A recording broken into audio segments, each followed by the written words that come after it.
This is the second of a two-part series of DVDs covering the first 50 years of the Kiama Alpine Club. The first DVD covered from 1958 to 1983. This second part covers from 1983-4 to 2008, a period of much growth and change. The 1980s saw state government laws introduced requiring clubs to become incorporated into legal entities. Here, club solicitor Sandy Rendell talks about this. The cooperative structure was adopted because it was something that club members, particularly the original ones, were used to and comfortable with, those who'd been dairy farmers, and it helped enshrine and restate the philosophy of the club, which was very much that it was community-based.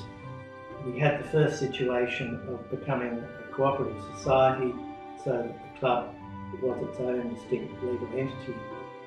Kiama can rightfully claim to be the home of the cooperative movement in Australia. The South Coast dairy industry formed one of the first cooperatives in the late 1800s, under the guidance of William Charles Devonish Mears. With good knowledge of this type of entity held within the ranks of the club's membership and its legal advisors, it was not surprising to see the club move to that structure in 1981, under the guidance of Sandy Rendell of Kearns and Garside, the club's solicitors. Kearns and Garside have provided legal services as solicitors to the club since inception in 1958 to the present. With the proper legal footing now in place, the club was able to direct its attention to addressing lodge shortcomings and to the upgrading of its facilities and to contemplate expansion. A major lodge rebuild, increasing bed numbers from 14 to 26, was planned. A design by architect Phil McMaster, well regarded by Kosciuszko Thredbo, was accepted. South Coast builders Fred and Ron Wynn of Wynn Brothers were selected to build the lodge at a contract price of $315,000. This was a mammoth project for this family company to take on, some 400 kilometres from their base. All started well until tragedy struck with the sudden death of builder and life member Fred Wynn from a heart attack on site. This left Ron Wynn in a difficult position. However, supported by his wife Val and family, the board, led by President Terry Gallagher and exceptionally supported later by members in some extraordinary working bee activities, the project was seen through to completion. Members' assistance was critical to the final stages, particularly on the surrounds of the lodge, the building of car parks and retaining gabion rock walls. The club had taken on some 40 new members to help finance the project. These members' passion and efforts towards the project far exceeded the expectations of the club. Len Lindell recalls. Introduction to the club I remember very well was with Anne Honey and Alan and his family. We had a big working bee, and we was scrubbing and we was up and down, and Ron Wynn and a few other people we were down below and were lying concrete, and so I remember the first working bee quite well, and there was, I think, 2/3 of the lodge was finished. Once the building was completed in 1984, the next 4 to 5 years saw working bees continue under Ron Wynn's guidance as new storerooms, a laundry, ski room and sauna all emerged from the catacombs of mud on the lower ground level. The club celebrated the opening of this new lodge by the Mayor of Kiama, Arthur Campbell. Thanks to the Kiama Alpine Club, the architect Phil and neighbouring overseer Bruce, and many other distinguished visitors that are here in officially opening the new extensions of the Kiama Alpine Club.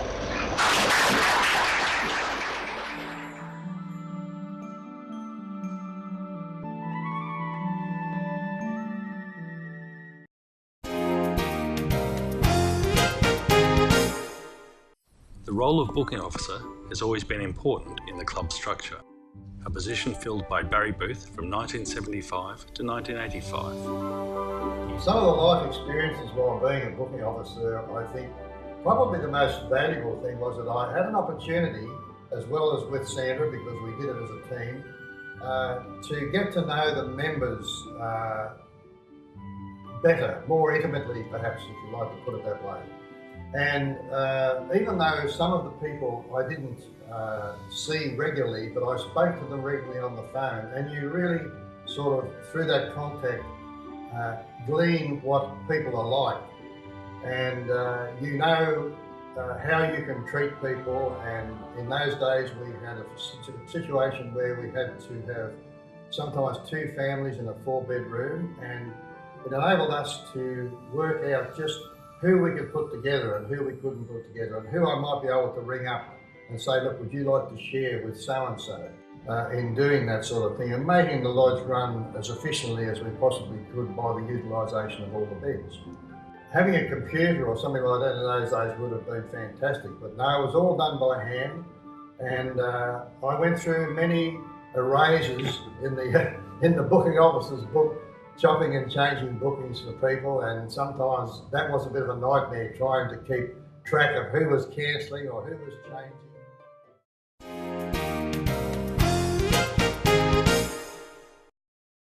1983 saw the introduction of club ski championships for members, with the first winners being Ian and Barbara Vickery in the senior category, and Stuart Walters and Julie Piggott in the junior category.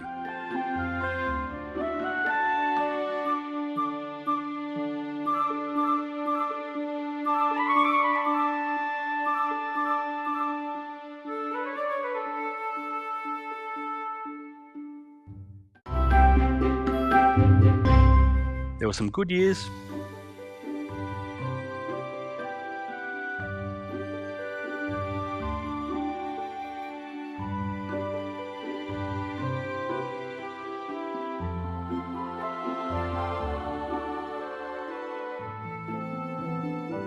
and some not so good.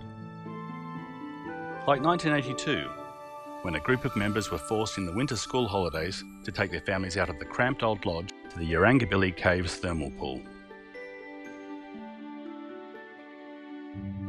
Back on the south coast, children of members had already discovered the joys of grass skiing at the Jamberoo Grass Skiing Centre, operated by Rob Fife and Jim Eddy. In particular, Corey Wilson and Christopher Braid had performed at the highest level. It is an interesting quirk of history that the 80s saw the relocation to that Jamberoo Park of some of the pylons from what was fleetingly the longest chairlift in the world. This chairlift opened in 1964 between the now Rangers Station, 7 kilometres north of Thredbo on the Alpine Way, and travelled all the way to Charlotte's Pass.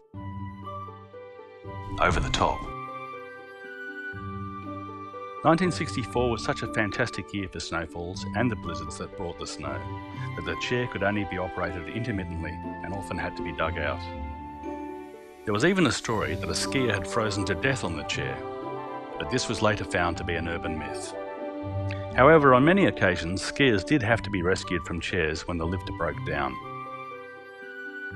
And often the winds were so strong that the chairs were blown 90 degrees.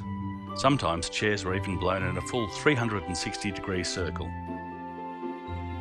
The high labour costs and frequent breakdowns made the lift uneconomical to operate, and it was closed down at the end of the 1965 season. The equipment was much later auctioned off, and some pylons were purchased for the Jamberoo Action Park operation.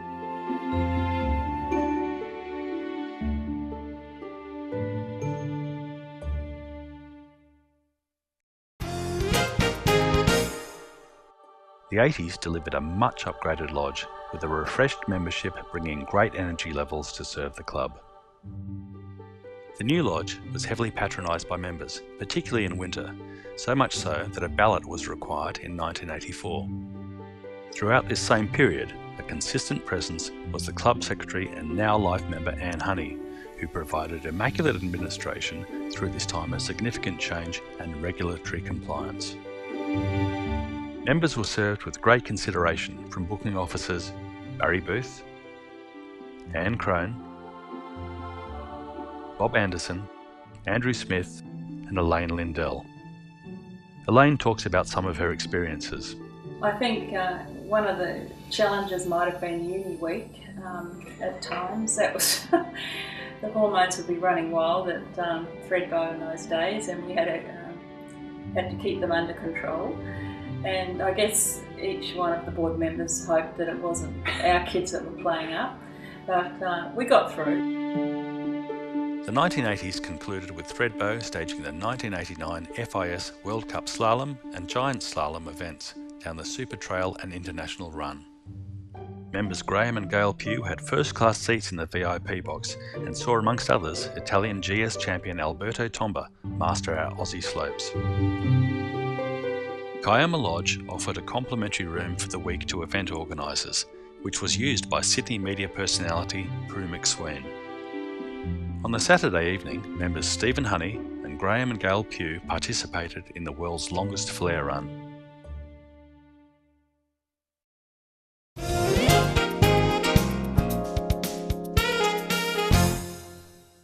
Leading into the 1990s, the traditions of club weekends with races and award presentations reached their pinnacle. Yes, and he's off. Good luck this time.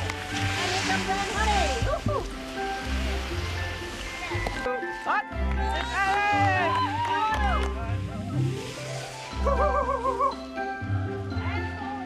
Okay, he goes. Here's the Fredericks. Woo!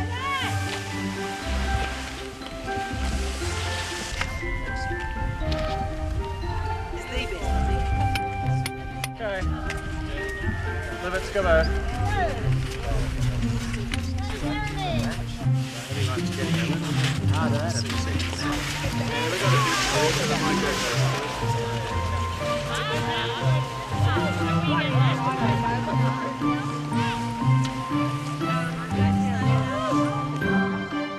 And second place goes to Anna Fredericks.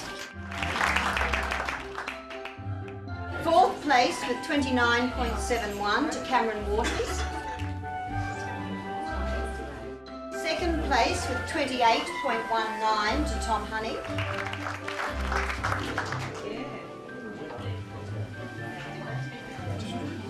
And first place, and this is a time you might want to hear, of 24.80 to Anton Lindell.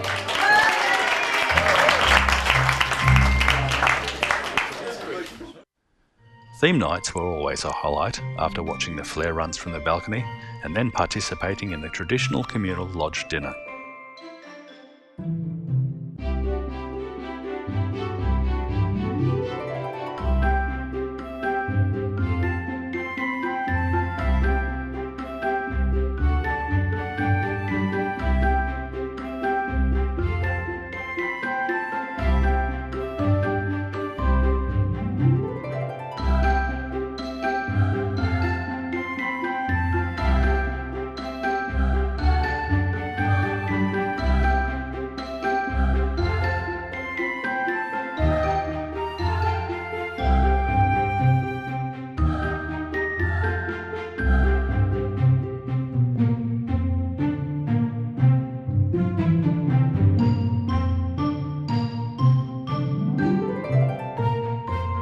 Then back for another year of club races and presentations. Smile at the camera over there.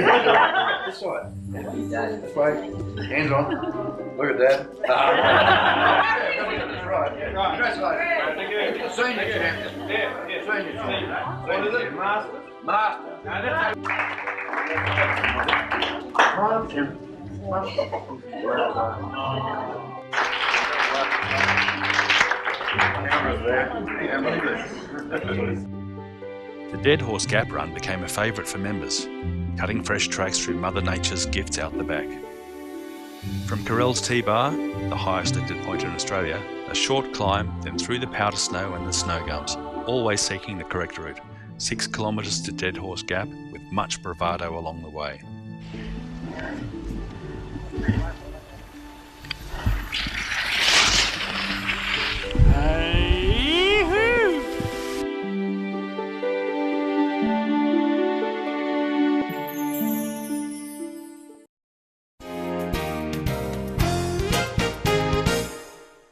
Summer activities started to flourish, and Kiama members joined in as Thredbo kept its main lift operating all year, improved its 9-hole golf course, 6 tennis courts, and introduced a bobsled run. An extensive network of mountain walks grew, presenting magnificent alpine scenery.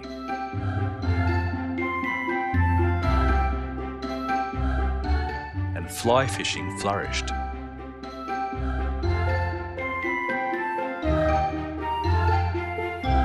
A major leap occurred in the 1990s with the opening of the Thredbo Australian Institute of Sport Centre, with its 2 pools, water slides, gymnasium, indoor netball, basketball and squash courts open all year. The native animals in the area are always a sight to behold when one comes upon them unexpectedly.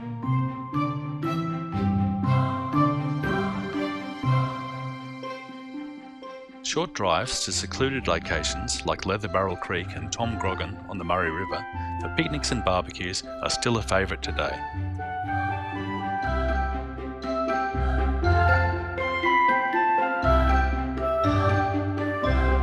Significant events continued to occur throughout the 1990s. Romak Lazinski was in 1992 our first appointed lodge manager. He was followed by Ross and Cheryl Dunstan, Emma Martin, Louise Arnold, James Ross, Garth Wilmot and Tosh Tarr, to Caroline Simmons in 2008. All have contributed in their own style to the smooth and harmonious operations of the lodge. In 1993, Tatiana Lubček designed and produced the first club tops, which members proudly sported. Club directors were shocked later in 1993 to learn that a fixed deposit of $73,000 was at risk when the Australian Association of Cooperatives was placed in liquidation. Many small cooperatives around New South Wales, including some on the south coast, were affected. Then Treasurer Michael Hutton worked assiduously on the matter, and the club eventually was able to recover $40,000.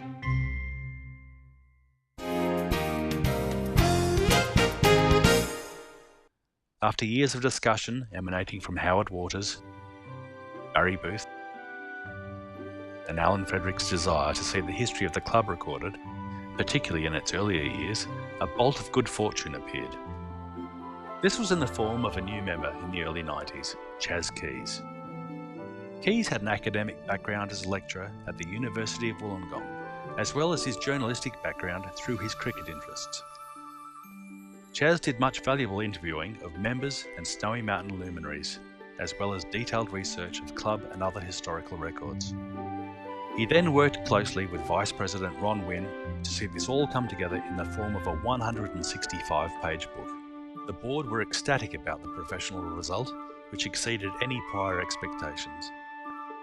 Here, Chaz talks of the experience. I had known for a long time that I enjoyed writing. I didn't know whether I was particularly good at it, and I don't think I'd say that I was particularly confident about my ability to write a book on the Alpine Club. I think I saw it as a challenge, something that I could perhaps contribute to the club. I knew I wasn't a tradesperson, I wouldn't be able to fix the plumbing. But since the project was there and it was something that I was interested in, and I'd had discussions with people like Lala Baranovsky and Tanya Shuovich in those first couple of years down there during the evening, and I'd learned a bit about Eugene Baranovsky and the origins of the club, and I got interested in the story. And then it became a matter of writing that down in bits and pieces over the next 5 years, and the book evolved over that time. I always wanted to tell a story beyond a simple narrative of facts. And writing the story of an Alpine club over then 35 years, there was a lot of material in the interactions between members, in their building activity and building the various lodges on that site, in the fun they had on the slopes, in the fun they had in the lodge afterwards, with all the shayaking and tomfoolery that went on that I and various others were a part of. It's a rich story, there's a lot of angles to it, and I was pleased to be able to play a role in the telling of that story. The book was launched by the Kiama Mayor, Joyce Wheatley, at a gala function in April of 1997 at the Harbourside Brighton restaurant, the site of the original Brighton Hotel. The club was also forward-looking, and was one of the first to place their bookings on a computer system, as recalled by Elaine Lindell. The other thing I think was quite important was for us to be on a computer system for the bookings, and that sort of started about the time that I was booking director. I certainly wasn't solely responsible for it, but we had a lot of help, and our system today is sort of underpinned by that, by the internet now, of course, but in the beginning it was just great to get the invoices on computer. Later, this was followed by a club website developed by Alistair Waters.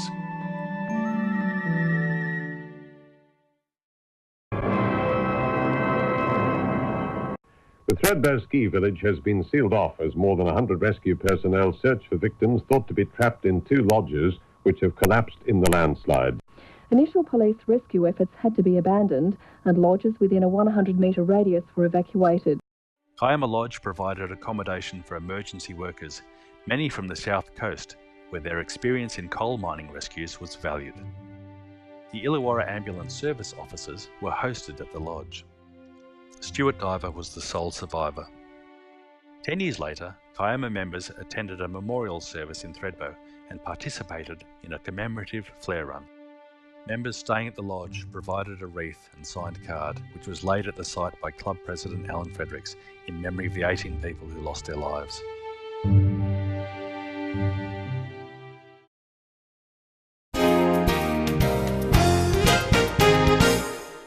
The year 2000 saw the Olympic torch arrive in Thredbo on its long journey to the official opening of the Sydney Olympics in September of that year.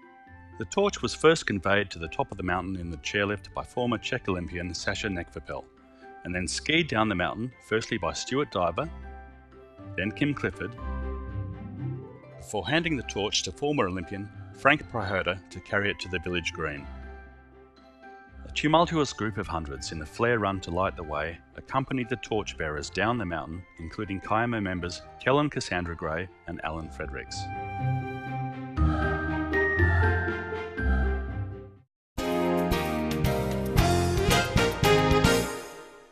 Thredbo village and its many lodges came under threat in 2003, when the worst bushfires in recorded memory in the Kosciuszko National Park burnt a path from Victoria to this pristine alpine village and beyond. In January, an order was given to evacuate the village by the authorities. Kiama Lodge had 17 guests who had to be accounted for by managers Garth Wilmot and Tosh Tar, and then required to assemble at the AIS Sports Centre. They were then directed to leave the village. Lodge managers could stay to protect their properties. Several days later, the flames advanced from the southwest and reached the golf course on the outskirts of the village. However, an earlier backburning operation and a slight change of wind saw it race across the Alpine Way, up the slope and around the village.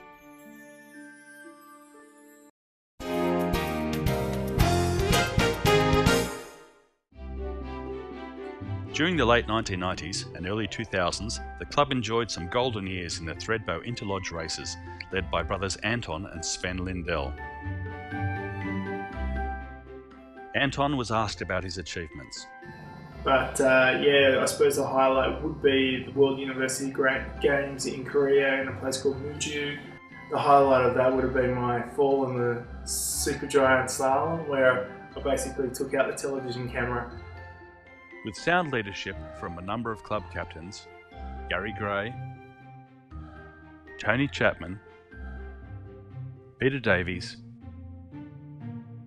Brett Burridge and Rob Molino, and with support from Len Lindell in a team mentoring role, Kiama achieved above its weight. Sven Lindell had been a great contributor and brought prestige to the club with his first placing in the top-to-bottom King of the Mountain event. It's all over so quickly, you sometimes don't know how you feel until you hit the finish line. You know, going close to maybe 100 kilometres an hour in a certain section, your legs are just screaming at you, and then crossing that finish line and you blink and it's all over. In 2007, Thredbo celebrated its 50th anniversary and the club made a donation of a South Coast ironbark seat made by member Rob Fraser.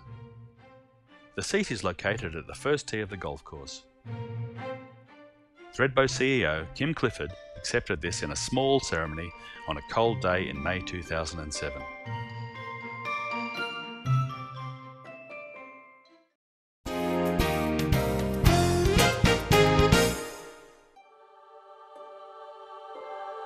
In 2004, the club needed greater bed capacity to fully utilise the 30-bed licence purchased in the late 1990s. Also, the dining area needed expanding to cater for the increased numbers now using the lodge, and the 20-year-old kitchen required an upgrade. The board again demonstrated vision and, with members' support, determined to embark on what finished up being a $1.2 million project over 5 years. Finance was achieved through a levy of $800 per member, taking on 30 new family memberships, a bank loan of $250,000 plus existing club reserves of $100,000.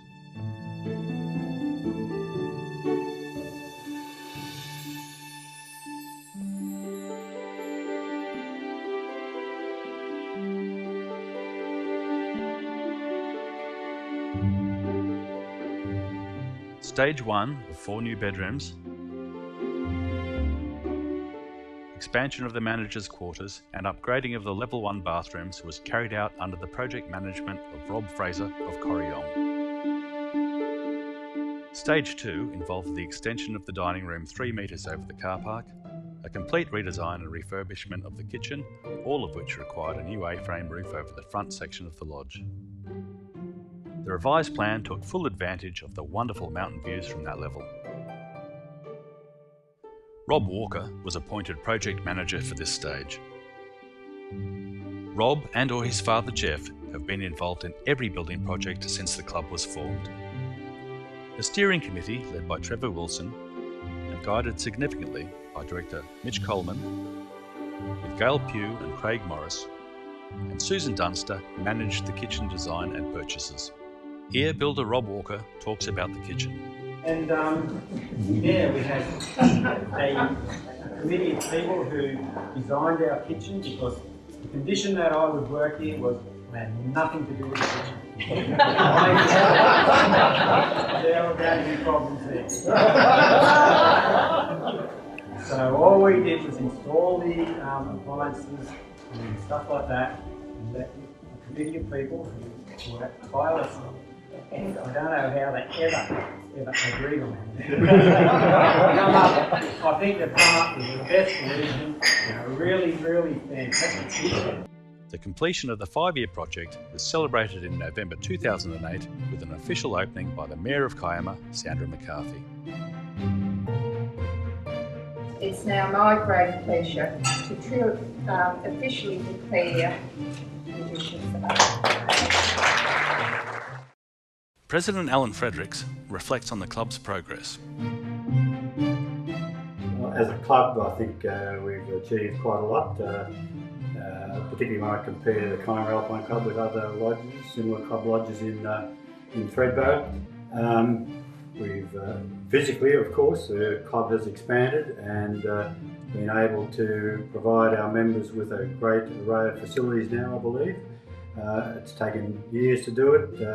We started on a very sound foundation, but I think we've got a great facility there now. Plus, in that 20-odd years, been able to maintain the culture of a club.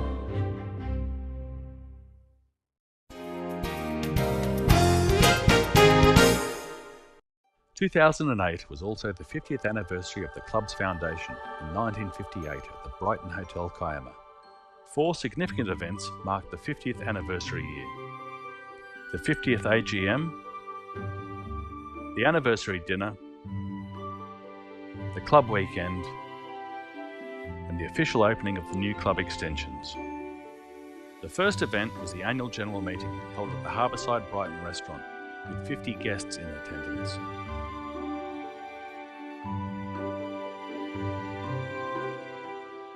Life memberships were awarded to Val Wynne and Jeff Boxall. And there was a special reenactment of a significant moment in the club's history which occurred on the Easter weekend of 1958, involving Eugene Baranovsky, Lala Baranovsky, and Keith Young. Well, Yeah, I got to say, I did enjoy the walk up the hill to a point. The view was spectacular, but I wasn't looking forward to the walk down. You were a bit lucky then. I was lucky that helicopter guy decided that he'd give me a ride. Well, that was a ride of my life, I tell you. He thought it was a ride of his life too, and I grabbed the controls on the thing. But that was really the turning point. When I got up on that helicopter and I saw the magnificent vista, and I thought, this must be a gala. And Lala, you have your voice. The major event was the anniversary dinner on the June long weekend at the Kiama Leagues Club. 160 members and special guests attended to hear reminiscences of speakers covering each of the decades since foundation. A memorabilia display was open all day Saturday depicting the rich history of members, alpine clothing and equipment, and photos, as well as other items of historical interest. The Kiama Mayor, Sandra McCarthy, welcomed guests to the dinner and presented the club with a special gift to mark the occasion. Speakers of the dinner were John East, Janice Hodgkinson, Arthur Morehouse, Mary Ballack, Christine Fraser, Mark Honey, Andrew Braid, Anton Lindell, and Amy Coleman. Guests were then entertained by a Bavarian dance group. An impromptu group of Kiama members providing a dramatic James Bond production, with the Jamboree Quartet providing the finale. Another highlight of the night was the showing of an 18-minute DVD, which captured the first 25 years history of the club, launched by Barry Booth. Many old acquaintances were renewed during the night.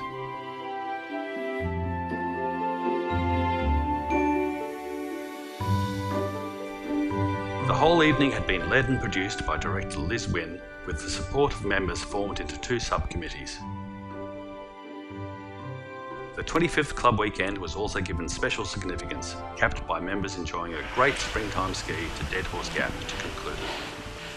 Hey-hoo!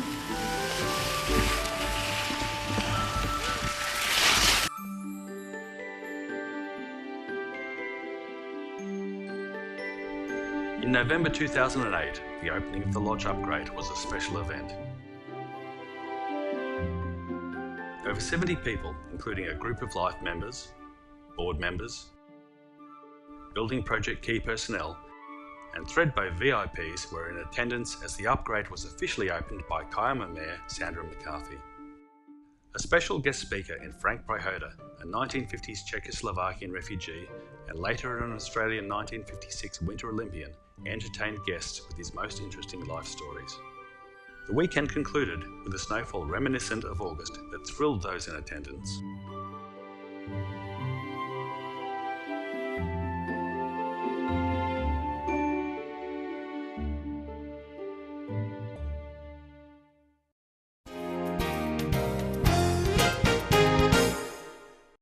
Maintaining a club culture that provides such a wonderful story spanning 50 years is a tribute to everyone who has been involved in a membership along the way. The consideration of family has always been strong. Here, Alan Fredericks talks about the club's future. I've been able to look back now for 25 years. If I look forward to 25 years, I don't think it'll be a lot different to what I see now. It'll keep pace with society. I think our club has always kept pace with society, maybe one step behind. We haven't tried to lead in that area, but we'll follow society, and our members will dictate that, the speed at which we travel. I don't have any real reservations, providing we manage our finances well. For the next 10 or 15 years, we do have a large loan to pay off. So long as we're conservative in our budgeting and what we set out to achieve, I think our goals should be able to be met. This DVD brings up to date the first 50 years of the club's existence. Starting with a strong visionary influence, by a small group of South Coast pioneers,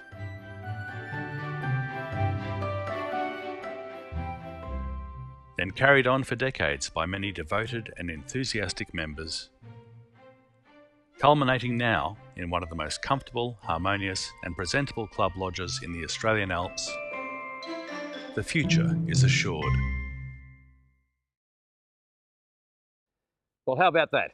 Enough survivors of raging mountain fires, blizzards, rip-offs, financial woes, tragic losses of life and building challenges to last us all several lifetimes. Now you can get back to enjoying what we're all lucky to still have. I'm heading for the stove, one of those comfy couches, that glorious view, and if you twist my arm, a glass of red. Thanks, Doc.